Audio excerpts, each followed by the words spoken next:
High, আমি ঝুম্পা। তোমরা দেখছো ঝুম্পা এক্সক্লুসিভ। দিনটা ছিল নীল পুজোর দিন, আর ওই দিন তো আগের ভিডিওটা তোমরা দেখেইছো, এটা পার্ট 2। এখানে দিয়া তো প্রচণ্ড পরিমাণে মজা করছিল।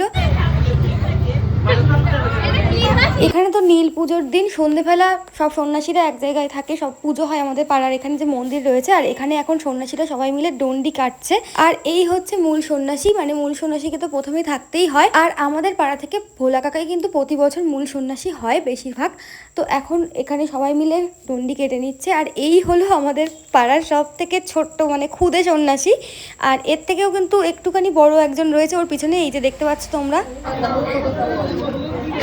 এখানে ওদের গলার অবস্থা প্রচণ্ড খারাপ, আর সবাই মিলে আমরা বলছি যে ডাক ডাক, জোরে জোরে ডাক, কিন্তু ওরা ডাকতে পারছে না, কারণ সত্যি ওদের গলার অবস্থা খারাপ। আর আমি এখানে বসে সমস্ত পুজোটাই দেখছিলাম। তো ডন্ডি কাটার পর পুকুর থেকে স্নান করে এসে এখন সবাই পুজোতে বসে গেছে, আর এখানে ফুল চাপানো হলো।